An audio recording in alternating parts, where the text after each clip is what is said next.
Good morning, lovely people. I had a lovely sleep. There was nothing else for me to do but sleep. So, excuse me, I haven't done my hair yet, so you're my mirror. From 2:30 yesterday afternoon till 6:30 this morning, I didn't have a whole lot to do. I was trying to find a windowsill or somewhere to put you. I've got nowhere. I mean, I could go in the toilet, but I don't really want to. How about we just use that? And you might not shake too much.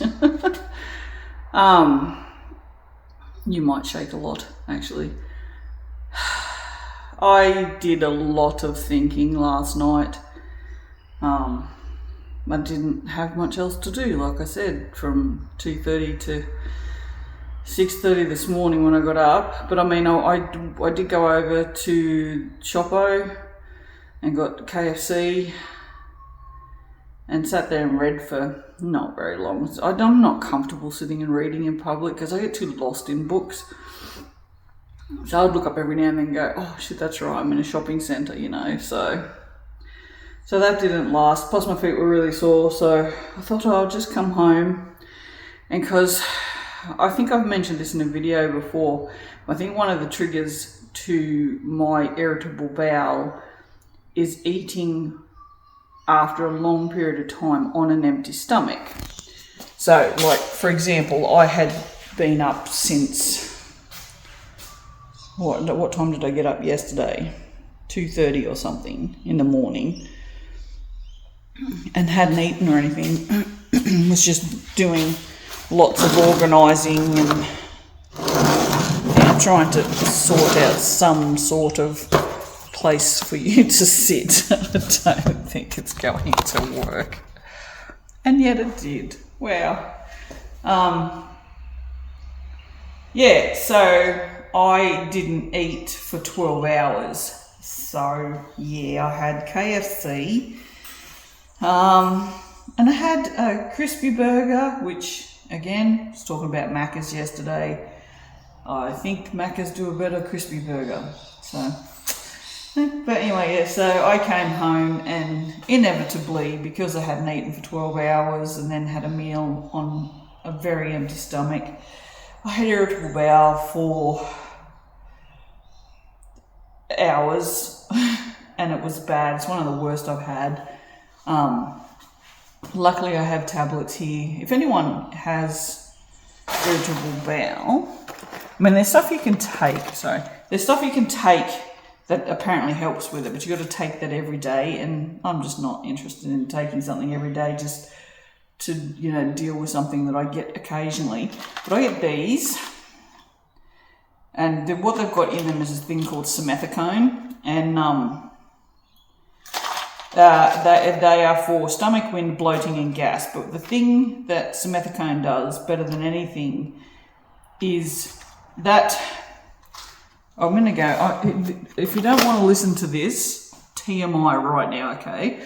People with irritable bowel, one of the reasons it's so bad is the pain. And what the pain is, something that happens in your body all of the time normally, in everybody's body, right? Your intestines and everything, they all contract and expand, and that's what moves things along, like down your colon and everything, right? That all expands and contracts, and that's what pushes things along. Clamps. Anyway, Futurama references, go me at this time of the morning. It's 7 o'clock. 7 o'clock? Yeah. 8 o'clock? 7 o'clock. So from what I read, because I don't know, I'm just me, but I know for me especially, because I know me, but apparently people with irritable bowel can feel those cramps, and that's what the pain is. It's like, it's kind of like period pain cramps, really, but actually no, it's probably more akin to contractions, because it's that very overwhelming need to push, but in, like, you just push, and then it will go away, and then it will build up again. You feel the pain building up and up and up again, and then all of a sudden you have to push, which is exactly what contractions feel like. So, I mean, it's basically the same mechanism, I would assume. Anyway, so there you go, TMI finished. I should timestamps, but I'm not going to. That seems like way too much work for someone who is really not here for the views, just for the talking. So yeah, so that always wipes me out because I already had a sore back from doing what I was doing, and then that makes my back hurt a lot. So that was about 4:30-ish, I think, because I was waiting for the sun to go down so I could go out and pump up the air beds, because I only have a one that plugs into the lighter in the car. Oh, which there's one in the back of the car. I could have used that. That would have been way flipping easier than doing it across the driver's seat. It doesn't matter now. I'll know for next time, except the airbeds are staying. But yeah, what did I do? I got those pumped up, and I had a little nap for about an hour and a half, maybe. And then I was woken up with stomach cramps, and I was like, oh God, I'd have to get up. And I was having a hard time getting out of the airbeds. Like, they're about yay high, I suppose, from the floor. Yeah, about yay high. Turns out I just hadn't pumped them up high enough. So yeah, another bout of that, which went on for about an hour, and that was, like I said, one of the worst I've ever had. Yeah, I made up some words for that. I want to share because I thought they were clever, but I won't because, again, TMI. So I thought, well, what I might do, because it's only, I think it was about 6:30 at that point, and I was like, technically I need to sleep for like 13, 14 hours or something, because Kurt's not going to be back till 8:30, and if he's here on time, it'll be a fucking miracle. So, what am I going to do if I take a sleeping pill now? I'll sleep for 5 hours maybe, and I'll be awake at midnight, and then I'll have to stay awake and drive all day, and that's not ideal, because I can't do that. I mean, I probably could do that. So yeah, went and re-pumped up the beds, and I was like, oh my God, it's like sleeping on an actual bed almost, instead of dipping down in the middle. So figured that out. Yeah, I don't know, read for a couple of hours, did some thinking, did some writing in my notebook there, and then about, I don't know, 9:30, I think it was, just like, oh, this is fucked, I'm so tired. So I took a sleeping pill. Half a sleeping pill. When I say a sleeping pill, it means I took a half a sleeping pill. And I was like, if I wake up and I'm still tired, but my brain... So what a lot of times what will happen is I'm still really tired when I wake up, but my brain is already switched on. So the noise, all the things that are going on, thinking about all the things I have to do and all of that, I can't go back to sleep because I can't relax. So I thought, if I wake up, I'll just have another half a sleeping pill and I'll go back to sleep. So that's what I did. I woke up at 2 and I've got the alarm set for 7:30, so that's another 5 hours. I can sleep for another 5 hours. Sleeping pill will knock me out for that long. I also woke up and I was freezing freaking cold, because it did not occur to me, having not slept on very many airbeds, that underneath where the airbed is stays cold. Like, it doesn't warm up like a mattress does, because I'm so used to being menopausal and sort of like having night sweats and stuff. Well, not so much, but I do heat up through the night. I'm not sure why I'm doing this, but anyway. So the bed's always the warmest part. It's usually the top where you're cold, because, you know, you don't have blankies on. But yeah, this was the other way around. So I got up and completely shut the window. I only had a sheet on, got a doona cover, and snuggled back down, took a sleeping pill, snuggled back down, and then slept until 6. So tried to go back to sleep, went, fuck it. So I got up, and then, yeah, so the thinking yesterday was I really didn't have a choice. I couldn't do all the things that I needed to do on my own to organise to get all this stuff taken to a storage shed. Like, even just getting a storage shed on the fly like that, I mean, you got to go and sign contracts and shit like that. So, you know, it's just, what I thought, here was my thinking, that from all of that, here's what condensed it down for me. For 38 years, I have been renting. 38 years, right? Since I've been 18, I've been renting. In all of that time, I have never lost a bond. I have never not paid my rent. I have always been a good tenant and tried to do as much as I could.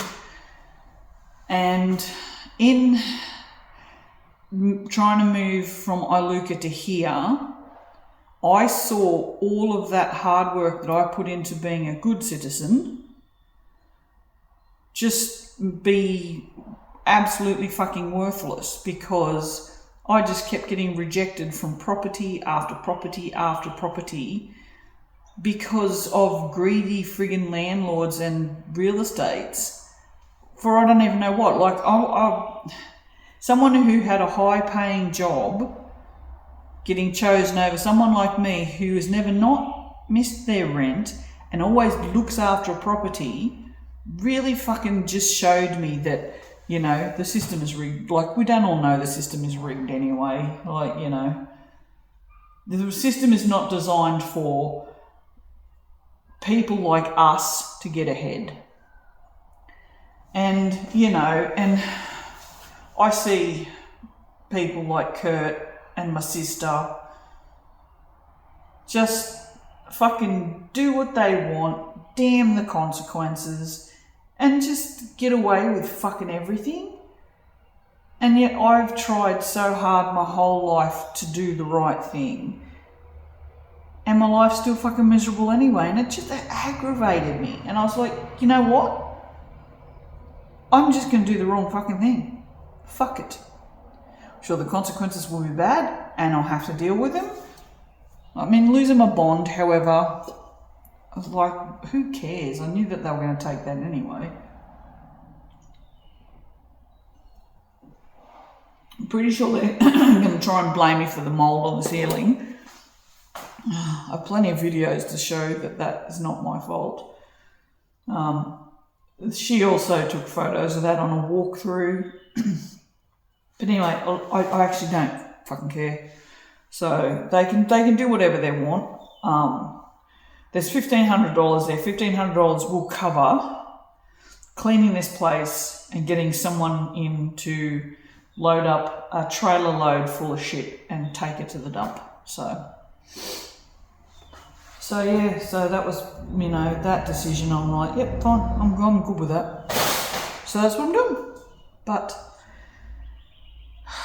what I'm having to give up is not pleasant. Like, I don't like giving up anything, but there are things I'm going to have to leave behind that will cost me to replace. And that has been my main guiding hand in what to take and what to keep behind. I'm trying to not just take things that I'm very sentimentally attached to, because they take room. If I put them in the car, we're going to break their antlers. They'll be shit anyway. So I'm sure I can find some nice ones on Temu, or just buy the same ones from Kmart again at some point, you know. But like this thing out of the fridge, it's great for cans. These things are fucking fantastic for cans. You put your cans in, and then when you load the front one, you just push it back a little bit, and it loosens this. And then as you pull your cans out, it pushes all your cans forward. It's fantastic. Got no room for that. Kurt's got his somewhere.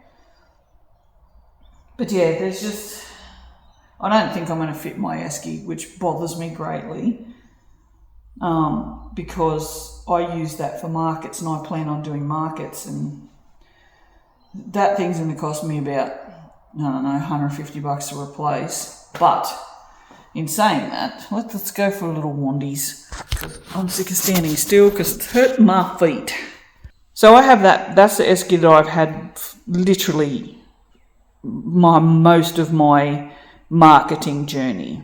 And it's a really good esky. Like, I got a can of Pepsi out of there this morning, and it's not cold. Let me have another sip. You know, it's cold. It's not fridge cold, but it's cold. So giving up that gives me the shits. But we have to fit this one in because this has got all the Curtis's stuff in it. This thing is fucking shit. So in here, I have a box full of Christmas decorations, don't really care. We have wine glasses, which are for products to put funny sayings on, so that's not happening now because they're not going to fit. That's full of Monster High doll stuff. No Monster High dolls, but like accoutrement. I have plenty of paper. These, however, I'm not so much the clocks, but these 3 boxes here are full of sprinkle making sheets, which fucking shits me because I was considering making sprinkles again and just giving that another push. So if I can fit these in, I will, but I don't think it's very likely. You can see this is where I slept last night. I had a bedroom. I love that lamp. I don't want to leave it. I don't want to leave that table because I painted that freaking table. I also don't want to leave that because I love my milk crates. They're so handy. Yeah, I painted this table. Oh, you can all the tissues everywhere. And I love it. It's not very good, but that was when I was very first starting out. But anyway, this is all staying, which I'm not worried about because, I mean, these things cost $30, so the likelihood I'm ever going to need another one is pretty slim, and I'd need 2 anyway. So going through into here, the funny, coat hangers, fuck. They're coat hangers that I actually use. Like, I hang up I have 25 Christmas shirts, all the shirts for markets and stuff that I sell. So I actually kind of need those. This bag just fell to pieces, so I'm just ignoring it. But the thing that I find that one of the funniest things I found is my paintings in here. There's more paintings in there, especially this one. I love this painting. I've never been able to hang it on a wall. Well, not in this house anyway, because you're not allowed to put hooks in walls because you rent. There's nothing in there. Well, there's a roll of cork, which is not going to fit. But yeah, I'm considering not taking my robot vacuum because I don't think it's going to fit in the car. That heater is going in because that's the only heater I own. And then none of this stuff is going. None of this stuff is going. Air fryer, maybe not. I don't really use the air fryer. Kurt does, so I don't really care about that. But here's the problem.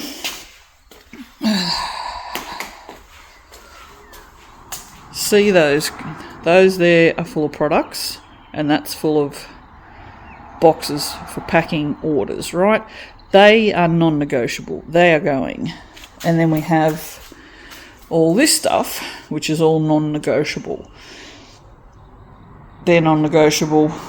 This is be nice to have. Curtis is going to chuck a wobbly if we don't take his fishing gear, but at this point, I'm ready to have an argument. But yeah, I mean, this is like in there. That's all. That's got all the plastic clips for all the metal shelving.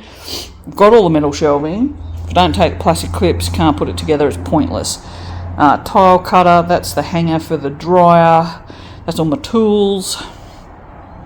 That's the $180 can of paint that I've just bought. This is my stand for the markets, what's left of it, so it has to go. And don't even question me on that, because that's going. Of course, that for the markets. That container down in there is full of all of the kids' photos and reports, and it's probably unnecessary, but I'm very sentimentally attached to that. Of course, the vacuum's got to go. I dropped this. How much does this thing weigh? 750ml. I dropped this on the top of my foot last night, but I need all that. That's all mould stuff. And a bottle of coconut oil, which is definitely going because it's brand new. So the problem is these. That and that are Curtis's. That's mine. I'm thinking that these can go on the roof, because I had roof racks. The roof racks come with a car, and then I also bought this roof tray. So I'm thinking that these can go on the roof along with the whippersnippers. I'm not giving up the battery whippersnipper because at some point he's going to leave, and I don't like the 2-stroke whippersnipper because it's too heavy, and 2, I need to mix fuel and stuff, and I just hate doing that shit. So I like the battery whippersnipper, so that's coming. But yeah, let me show you in the car.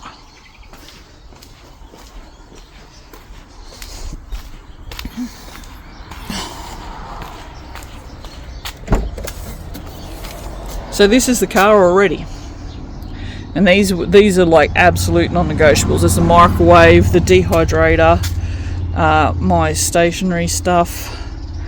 In behind there is the thing that sits in the car like this as a divider. In front of that is the monitors for the computer, and then I'll just put all my pillows and stuff in there.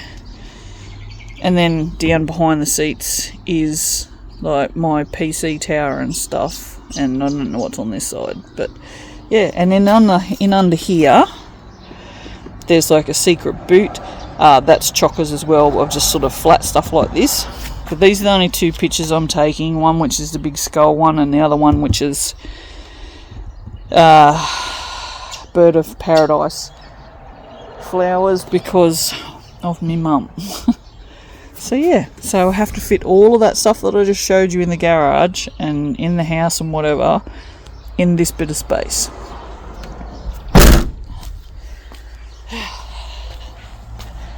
But I'm currently waiting for Curtis to see if he's got any better ideas, because I thought I was filming right up here. I don't want to pack any more in case he thinks that more can go on the roof. I don't know. I'm not really a fan of roof racks. They freak me out, and I worry. I mean, it's an 11-hour trip, so it worries me that things are going to fall off or come loose and shit. So, but yeah, the fact that I'm having to just sacrifice so many things, and he's not going to sacrifice a fucking thing. Like if I say to him, "Can you pare down what's in that big black bag?" He'll like, "No, then I'll have to buy new clothes." And it's just like, once again, because of him, I'm being punished because I have to cater to him. You know what I'm saying? It's just like,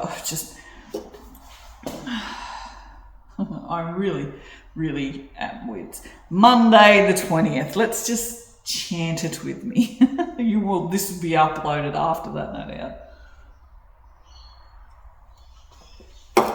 Yeah, haven't eaten yet, which kind of worrisome. Stupid me thought, that's all right, I'll just go down to Subway, because Subway down here in South apparently opens at 7.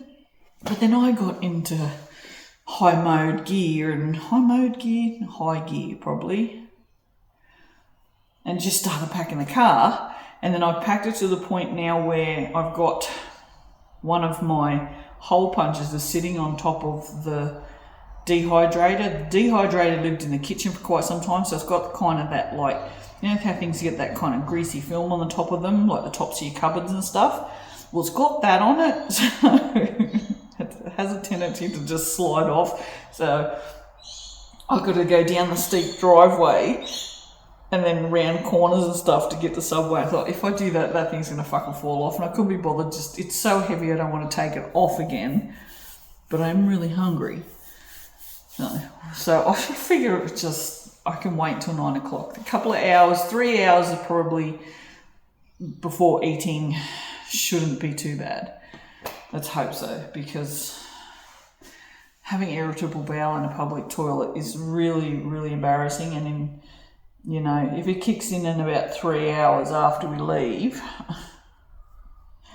that's going to be on the Gold Coast, and it's going to be so hard to just find somewhere to pull over and have a shit. And shit, and shit, and shit. Anyway, I'm going to go on that note. Leave you with that, with that imaginings, and figure out what to do. No, I'm just probably just going to sit here and wait for Curtis now, see how late he's going to be. Because God forbid he be early and do the right thing. I don't know. I don't necessarily think I went wrong, considering I raised all three of them. And the other two aren't like this. I don't think it's solely on me for him to be like this. I think this is just the way that he's just grown up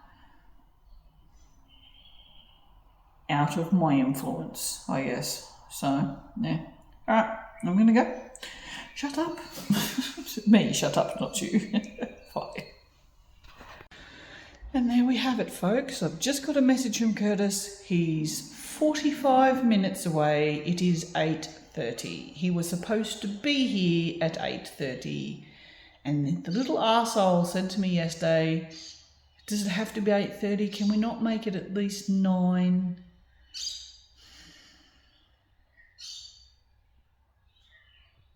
So I now have to fucking sit here for 45 minutes just waiting, just sitting here doing, I thought I was supposed to be back at, He said, I thought I was supposed to be back at 8:30, and I said, you were, it is 8:30. This is the level of selfishness that permeates my fucking life.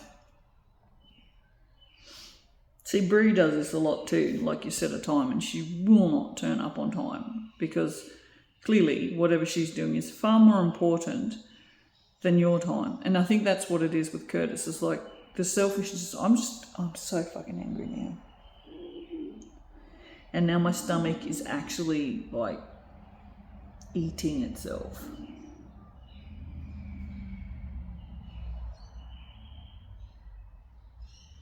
Fuck, I'm mad. Anyway, they're just sitting here watching me seethe. It's not helping anybody. My hair looking particularly good today. I like this little bit of colour I chucked in the side here. Still getting compliments. I was in Bunnings the other day and just having a chat with this dude about colour. He painted his doors bright fucking orange.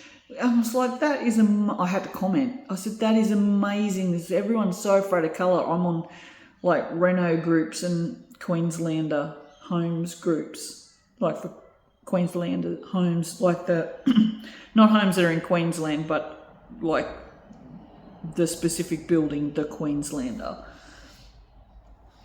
And everybody paints their walls white. And I'm like, it just, the lack of daring. Everybody has to paint their walls white. Yeah, not me. But yeah, and he said, yeah, no. He said, I mean, everything's pretty boring. He said, walls are dark grey and the surrounds are white. So he wanted to have a really bold door to go with that. So he went with like literally bright orange, and it was so good. And then he was sitting talking to him. This lady walks past, she goes, I love your hair. And I said, thank you. And she goes, no, thank you. And it was such an odd response. But yeah. Anyway, that's just 4 minutes of me ranting, so, and using the phone like an old lady with one finger. Oh. Anyway, bye.